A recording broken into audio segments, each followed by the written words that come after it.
پاکستان زندہباد، عمران خان زندہباد، عمران خان زندہباد، رہا کرو رہا کرو خان کو رہا کرو، رہا کرو رہا کرو خان کو رہا کرو۔ السلام علیکم، میں ہوں شہید اختر اور آپ دیکھ رہے ہیں لائیو پاکستان۔ اس وقت میں ہائی کورٹ کے باہر موجود ہوں۔ یہاں پر پی ٹی آئی کے حقیقی آزادی ٹائیگرز آئے ہیں، ان سے بات کرتے ہیں، ان سے پوچھتے ہیں کہ یہ کس مقصد کے لیے یہاں آئے ہیں، تو آئیے ان سے بات کریں۔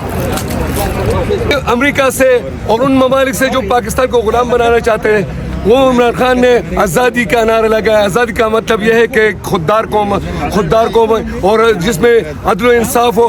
ونسٹن چرچل نے جو ملک میں دوسرے جنگ انگریزی میں جو جنگ تھا اس میں بتایا کہ اب عدالت کو بلایا اور ان کو کہا کہ یار آپ انصاف دے سکتے ہیں۔ دوسری جنگ انگریزی میں ہٹلر جنہوں نے انگلینڈ پر حملہ کیا تھا، تو انہوں نے کہا کہ ہم دے سکتے ہیں، ہم عدل دے سکتے ہیں۔ تو اسی وجہ سے پھر کہا کہ ہٹلر ہمیں شکست نہیں دے سکتا۔ جس ملک میں انصاف ہو، قانون ہو، اس کو کوئی بھی شکست نہیں دے سکتا، کیونکہ ملک میں جب آئین اور قانون کی بالادستی ہو۔ عمران خان اداروں کو مضبوط کرنا چاہتا ہے، پاک فوج کو مضبوط کرنا چاہتا ہے، ملک کو مضبوط کرنا چاہتا ہے، عوام کو مضبوط کرنا چاہتا ہے۔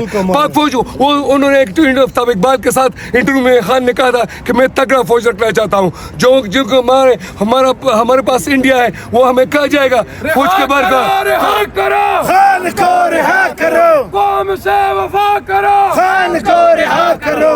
تو انشاءاللہ تعالی حقیقی آزادی عمران خان کا ویژن ہے۔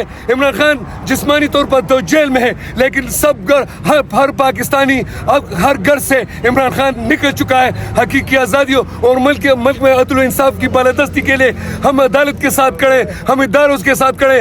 یہ ملک میں آئین اور قانون کی بالادستی آ جائے تو ملک میں انصاف ہوگا، ملک میں قانون کی Imran Khan rule of law چاہتا ہے۔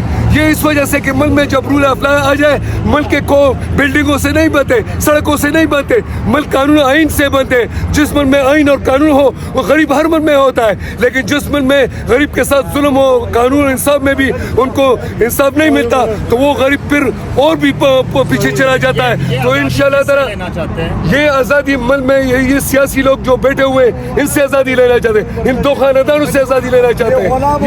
یہ جو کیونکہ وہ یہ تو اسی وجہ سے ہم ان سے جب آزادی لوگ حاصل کریں تو اسی وجہ سے انشاءاللہ تعالی یہ سیاسی سٹیٹس کو ہے، سٹیٹس کو عواموں کا حکومت لانا چاہتے ہیں۔ عواموں نے جس کو مینڈیٹ دیا ہے اس کا حکومت لانا چاہتے ہیں۔ تو انشاءاللہ عمران خان لوگ کے دلوں میں رہتا ہے۔ عمران خان کا ووٹ ہر پاکستانی کا ووٹ ہے۔ پاکستان عمران خان ہے، عمران خان پاکستان ہے۔ انشاءاللہ حقیقی آزادی کا مطلب ہے عمران خان حقیقی طور پر ہمارے دلوں میں رہتا ہے۔ یہ Pakistan once upon in centuries, once upon in thousand years، ایسا شخص صدیوں بعد نہیں، ہزاروں سال بعد پیدا ہوتا ہے۔ ہزاروں سال نرگس اپنے بینوری پیر ہوتی ہے، بڑی مشکل سے ہوتا ہے چمن میں دیدور پیدا۔ تو انشاءاللہ ایسے لوگ تو ہم سینے سے عمران خان کو لگائیں گے۔ ساری دنیا اس پر فخر کرتا ہے، ساری دنیا کہتا ہے کہ ہمیں دے دو عمران خان، ہمیں دے دو، ہمارے ملک کو لیڈ کرے گا۔ لیکن ہم بدقسمتی یہ ہے کہ وہ جیل میں ہے۔ انشاءاللہ ایک وقت نکلے گا کہ انشاءاللہ پاکستان ایشین ٹائیگر بنے گا، پاکستان دنیا کا ٹائیگر بنے گا۔ عمران خان کے ہاتھوں پر ایک انقلاب آئے گا، عمران خان کے ہاتھ پر سر دنیا پر انشاءاللہ راج کرے گا۔ انشاءاللہ سر دنیا پر عمران خان رہا کرو، خان کو رہا کرو، رہا کرو، رہا کرو۔ اور ایسا لیڈر ہمیں انشاءاللہ ملا ہے کہ انشاءاللہ تعالی ہم قوم کا سر نہیں جھکاتا۔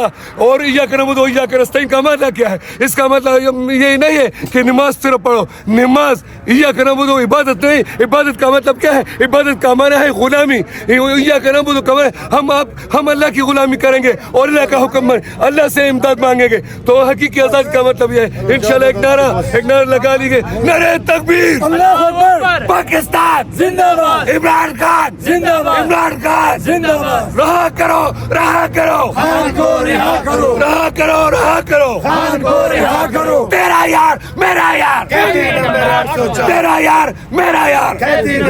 پاکستان زندہ باد، پاک فوج زندہ باد، عمران خان زندہ باد، زندہ باد۔